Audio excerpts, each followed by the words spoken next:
There are discoveries that change history, and then there are those that seem not to belong to it. Not because they are old, but because their very existence contradicts everything we think we know. This was not a discovery that was announced, celebrated, or properly documented. It was something that happened quietly, and that somehow ended up disappearing before it could be understood. It all began in a place that seemed completely unremarkable. It wasn't a well-known archaeological site, a protected area, or anywhere anyone would expect to find anything significant. It was just Earth. Ordinary Earth, turned over by workers going through their daily routine, expecting absolutely nothing out of the ordinary. But sometimes, it's precisely in those places that things happen that defy explanation. The morning was cold.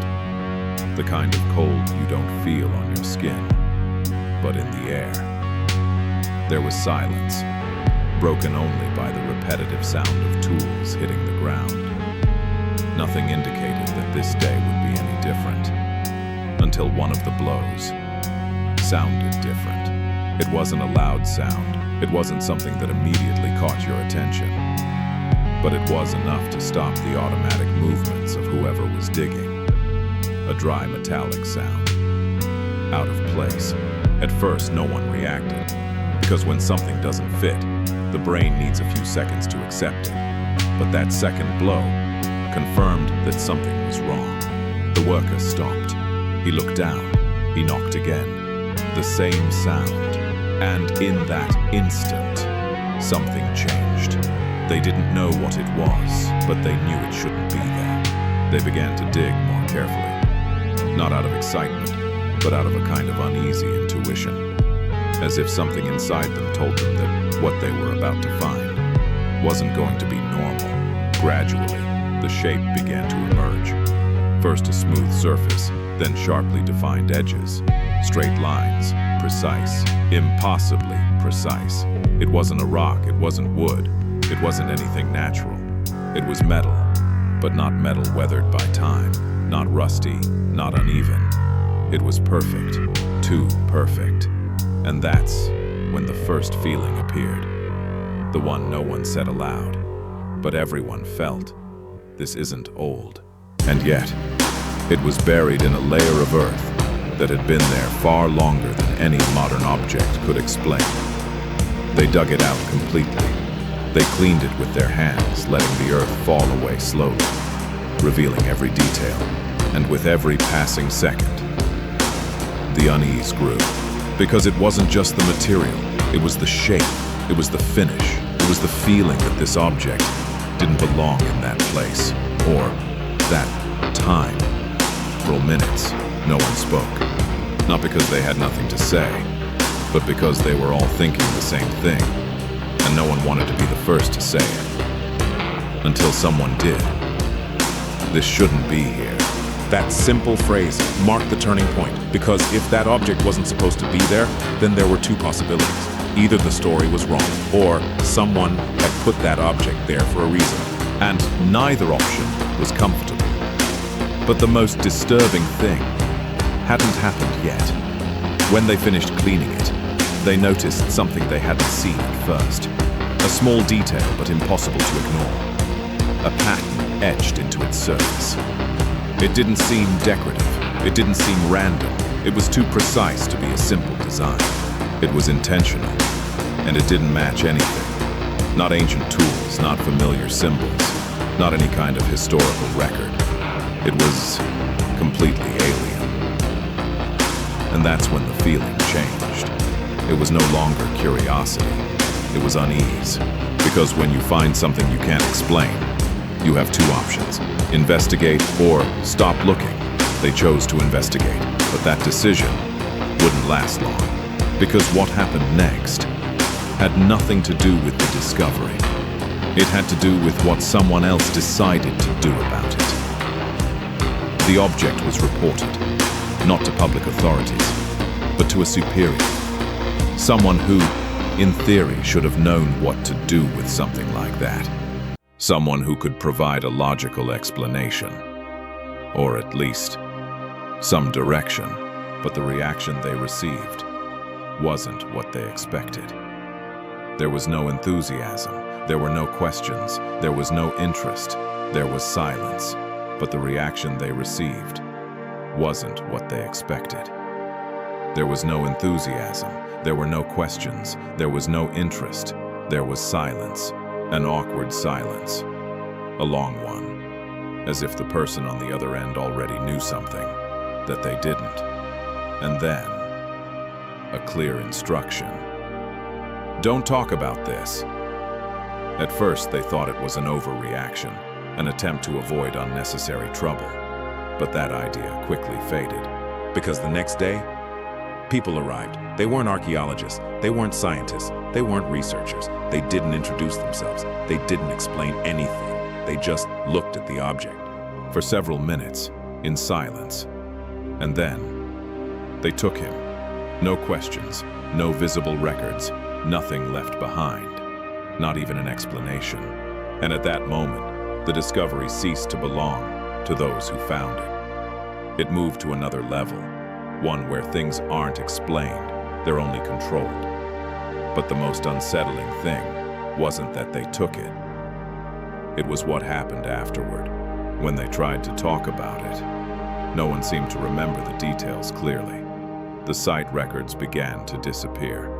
References to the discovery became confusing, inconsistent, incomplete, as if someone were carefully erasing any trace. And then the question that changes everything appeared. If it wasn't important, why hide it?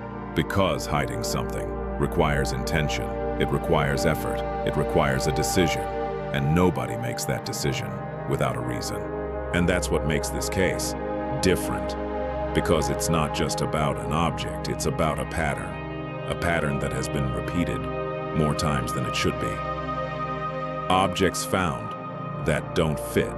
Investigations that begin and never end. Records that exist and then disappear. People who talk and then stop. And when that pattern repeats itself over and over again, it stops being a coincidence. It becomes something more, something that suggests that perhaps not everything that is discovered is meant to be known. And if that's true, then the story we know might not be complete. It might be only the part we were allowed to see. And that opens up a disturbing possibility. That out there, things still lie buried, not because no one has found them, but because someone made sure they remained hidden. And the question is no longer what they found that day. The real question is, how many other times has the same thing happened without anyone ever finding out? Because if anything is clear after all these cases, it's not just that these objects exist, but that every time they appear, something else happened. Something inexplicable, something undocumented, something that simply happens. And that something is what should really concern us. Because we're not talking about a single isolated finding. We're talking about a pattern that repeats itself in different places, in different years, with different people, but with the same result. Discovery, confusion, and then silence. And when something repeats itself so many times, it ceases to be a coincidence. It begins to look like control. For years, some independent researchers tried to follow up on these kinds of cases. They didn't appear in official books or popular documentaries. They were fragments, incomplete reports, testimonies that didn't quite match up, but which, upon closer inspection, shared something unsettling. They were all talking about the same thing, about objects that shouldn't exist, about discoveries that were never explained, and about moments when someone intervened. Not always visibly, not always directly, but always at the exact right moment. As if there were an invisible line that shouldn't be crossed, as if there were a limit on what can be discovered, and, more importantly, on what can be said. Some of these researchers began to notice something even stranger. It wasn't just that the objects were disappearing, it was that the people who found them were changing. Not dramatically, not immediately, but enough that something didn't add up. Some stopped talking about it. Others changed their story. And in some cases, they simply vanished from the public record, without a clear explanation, without any follow-up. As if they'd never been there. And that opens up a much more unsettling possibility. That perhaps the goal isn't just to hide the objects, but to control the narrative. Because when you control what's said, you control what people believe. And when you control what people believe, you control what people consider possible. And that's where things start to get really disturbing. Because if these objects are real, and if they've been found more times than we know, then it means there's something more, something we're not seeing, something that isn't being shown to us. And that raises a question that completely changes the perspective. What if we're not discovering things for the first time, but rediscovering something that already existed? Because if you think about it, human history is full of gaps. Civilizations that disappeared without a trace. Knowledge that seemed ahead of its time. Structures impossible to replicate even today. And for a long time, all of that has been explained as coincidences, mistakes, or unsolved mysteries. But what if they aren't? What if those gaps aren't accidental? What if they were created intentionally?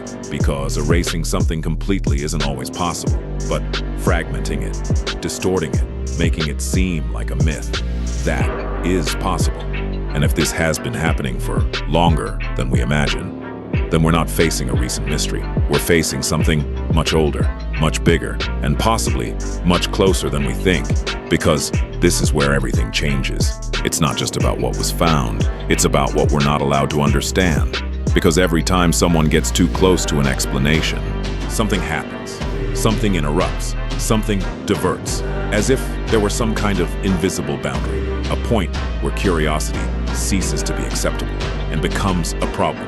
And that doesn't happen by chance. That requires intention. It requires vigilance. It requires control.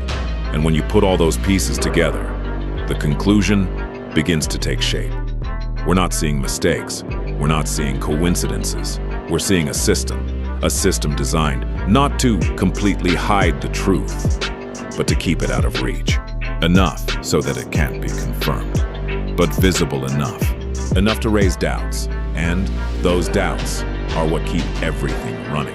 Because as long as something can't be proven, it can be dismissed. And as long as it can be dismissed, it doesn't pose a threat.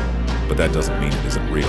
And that's where the final question comes in, the most uncomfortable one of all. If all this has been happening, if these objects have been found, if they've been hidden, if people have been silenced, then what exactly is being protected? Because you don't hide something without a reason. You don't intervene without a goal. And you don't maintain a pattern for so long if there isn't something important at stake. Something that, if fully discovered, would change too much. Perhaps too much to be accepted. Perhaps too much to be explained, or perhaps too much to be controlled. And if that's the case, then the story we know isn't false, but it's not complete either. It's just the part that survived, the part that was allowed, the part that didn't pose a risk, and everything else, everything that didn't fit, everything that was too strange, too ahead of its time, too uncomfortable. Simply, it was removed, forgotten, buried again. And that brings us back to the beginning, to that moment when something was found, something that shouldn't have been there, something that didn't fit, something that disappeared. But perhaps the real story isn't about that object. Perhaps it's just an example, a small piece of evidence of something much bigger, something that's still happening, even now, somewhere, underground, waiting, not to be discovered, but to be found by the wrong person. Because if that happens, if someone finds something they shouldn't see, history could repeat itself, exactly the same. Discovery, silence, disappearance, and no one will ever know what really happened. And now, the question isn't whether this is real. The question is, if it's happened before, how close are we to it happening again?